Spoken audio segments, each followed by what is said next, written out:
polêmica na sua televisão, eu recebo aqui nos estúdios da Mix o advogado criminalista doutor Val Brito.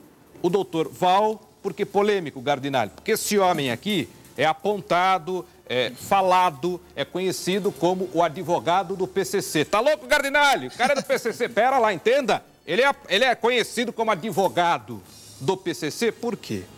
Porque ele tem entre os seus clientes alguns homens acusados de crime e apontados como... Supostamente envolvidos como integrantes da facção criminosa, do crime organizado. Agora, só uma coisa que eu queria entender do senhor, quando a gente fala dos ataques do PCC, tá com as imagens lá dos ataques que aconteceram, o senhor diz, poxa, mas atribuem ao PCC, atribuem à facção criminosa. Eu disse ao senhor, mas eles próprios admitiram a autoria. Teve até aquele episódio depois do sequestro do repórter da Globo, e os caras obrigaram a TV Globo, pela primeira vez na história da televisão brasileira, a exibir uma mensagem lá do crime organizado. E o senhor diz, bom, atribuem a eles, mas ninguém sabe se foram eles ou não.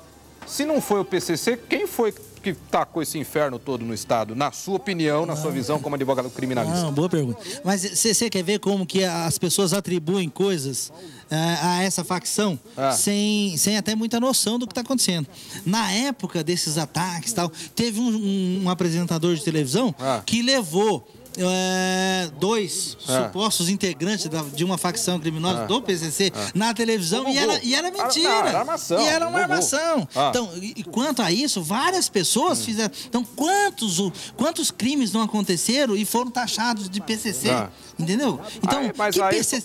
Recentemente eu fiz um júri e eu questionei o promotor de justiça. Falei, fala pra mim o que é PCC. Eu queria que ele explicasse pra mim o que é PCC. Doutor Val, nós temos um amigo em comum que é o Geraldo Luiz, né? Nosso grande companheiro de televisão, que trabalhava aqui em Limeira. E uma pessoa que eu gosto muito. Que hoje está na Rede Record de televisão. Na época dos ataques do PCC em todo o estado de São Paulo, e Limeira teve diversos episódios, acho que foi a cidade do interior de São Paulo com mais ataques, não foi? Foi, com mais ataques. Na época dos ataques, metralharam a porta da TV Jornal, lá onde o Geraldo trabalhava. Por que o senhor acha que isso aconteceu? Os caroneiros da vida, vários crimes aconteceram sem... e foram taxados. Não, foi o PCC.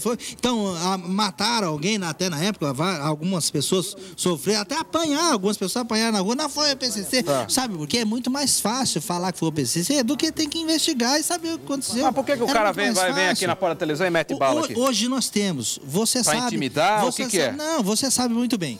Nós temos no Rio de Janeiro, eles falam do Comando Vermelho, que eu também acho que nem existe. Mas eles falam do Comando... Como que não existe o Comando Vermelho, doutor? Não, mas quem é integrante do Comando Vermelho? Eu não conheço. Não, o senhor não, pera um pouquinho. O senhor não conhece nenhum integrante, mas que existem, atuam nas favelas, comandam o tráfico, por que o crime, são rivais das outras facções criminosas. Por que o crime é chamado de crime organizado?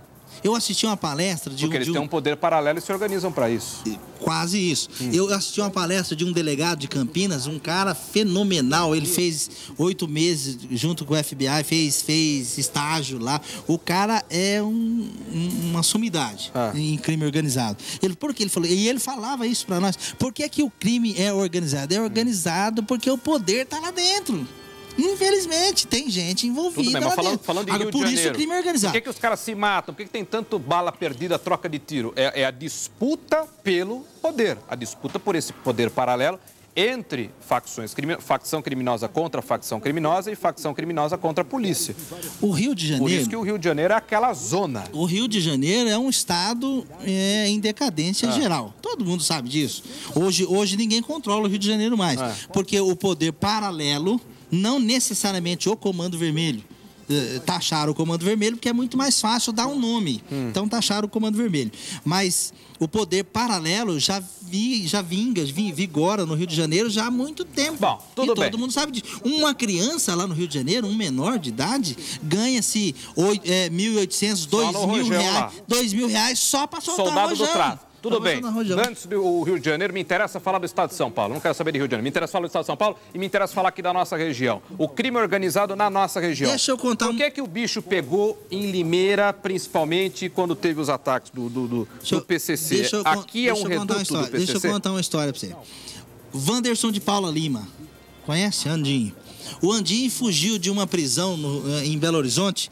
É uma das prisões mais seguras do país. Não é Catanduva, no Paraná, não. Ela é muito mais segura do que Catanduva, no Paraná. Tá com exclusivo em cima da bolinha aí, por gentileza. E o Andinho fugiu de lá. Quanto que ele pagou para fugir da cadeia? $200 mil. Pagou para quem? Eis o problema. Então, eis o problema. É o poder paralelo que eu falo que existe nesse país. Então, nós não queremos admitir, mas isso está às claras aí. Nós não vamos admitir isso nunca, não vamos admitir. Mas, infelizmente, isso acontece. O Fernandinho Beiramar, o Fernandinho fugiu desse mesmo presídio, pagou $700 mil. 700 Mas essa informação vem de onde, desse valor? Não, tá escancarado em todos os lugares, todos os jornais falaram isso.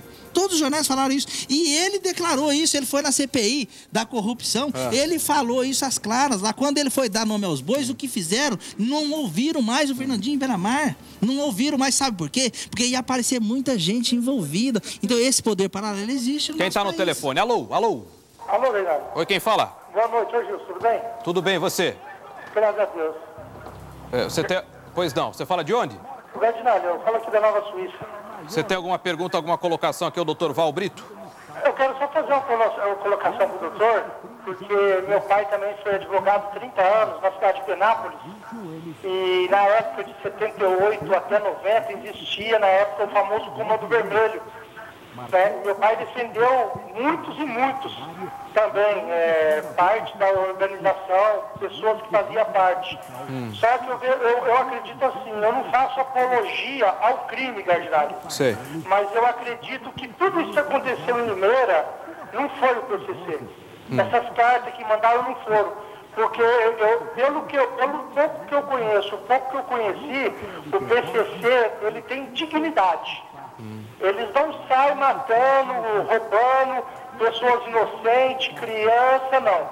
Eu acho que isso aí é vandalismo, são maloqueiros, são noinha, querendo se passar por PCC, falando que faz parte do comando para fazer terrorismo na cidade. Porque você sabe que esse noinha, se cair no ouvido dos chefes, dos comandos, eles mandam para julgamento, né? Eles não aceitam que fala o nome deles em vão.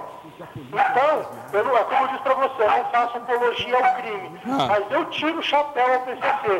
Porque o PCC... Você não pode falar... Mas você não pode falar isso na televisão com essas imagens de tanto terror que aconteceu, quantos policiais foram mortos, guardas foram mortos no estado de São Paulo por causa desses ataques. Não, mas isso aí é vingança, Gardinalho. Eu acredito que isso seja vingança contra a PM, porque você sabe, eu fui policial 17 anos. Eu fui PM 17 anos. E nunca, pelo menos na época que eu fui 17 anos policial militar, nós nunca tivemos problema com isso aí. Mas tivemos problemas com quem? Com essas pessoas que têm vingança. Deixa eu ouvir a opinião do doutor Val e só deixar claro aí até uma questão editorial minha desse programa e dessa emissora de televisão. Nós estamos aqui sempre para combater o crime. Meu papel, a minha postura aqui é de combate ao crime ao lado do cidadão. Por isso que eu tenho o maior cuidado na colocação de questões e opiniões, né? E nós jamais podemos fazer aí apologia a uma facção criminosa que provoca o mal na sociedade. Pois não, doutor Val? Ô, Tiago, eu quero... Como chama o rapaz aí? O Gilson. Ô, Gilson, a ideia dele... Nós não podemos realmente fazer apologia ao crime, coisa nenhuma, mas ele está corretíssimo no que ele está falando. Está coberto de razão. Hoje, muitas pessoas pegaram carona, são os vândalos na época dos ataques. O que nós tivemos de vândalo foi uma coisa absurda. Aí é muito mais fácil para a polícia ou para a justiça dizer, olha, foi o PCC, porque está dando nome aos bois, como se, olha, o PCC... A responsabilidade é deles. Eles que têm que parar. Se é que existe. Eu não acredito que existe, mas se é que existe, eles têm que parar. Mas como é que eles se organizaram na época dos ataques para que acontecessem os ataques simultaneamente? Isso é resultado de um crime organizado, não, Tiago, você sabe disso, e nós sabemos disso, a polícia sabe disso e a justiça sabe disso. Dentro dos presídios tem telefone, todo mundo sabe que tem. Todo mundo sabe que tem. Os presos... O senhor chega a falar com os seus clientes por telefone? Já falei, hoje eu não falo mais, porque eu não admito isso, e eu acabo falando pessoalmente, vou lá e falo pessoalmente. Mas antigamente eu já falei, converso, não falo coisa errada, porque eu não me envolvo. Inclusive a minha vida já foi investigada aqui na cidade, e eu sei disso. Mas isso não me incomoda, porque tem a vida, minha vida é correta. Eu sou um cara correto. Posso não ser o homem mais certo do mundo, mas eu faço parte dos... Tá certo? E eu sei que investigaram na época, e para mim isso não me incomoda absolutamente. Então eu conversava com ele, eu só falo de processo. Só falo de processo, e o que dá para fazer é só isso que eu falo. Eu não me envolvo com bandido, não troco figurinha, não troco informação com bandido, nada absolutamente. O meu negócio é estritamente profissional, mas eu brigo por eles. E brigo sério. Já cheguei a brigar com um promotor de justiça, e eu brigo porque eu acho que tem muita injustiça sendo cometida em nome dessa suposta facção, que, na minha opinião, não existe, é uma invenção. Agora, é uma coisa que eu quero perguntar ao senhor de maneira bem direta. O senhor se considera advogado de bandidos? O senhor vai me responder daqui a pouquinho, em cima do fato, nessa entrevista polêmica com o doutor Val Brito. Há um tempinho, o doutor Val pensar nessa questão polêmica aqui em cima do fato.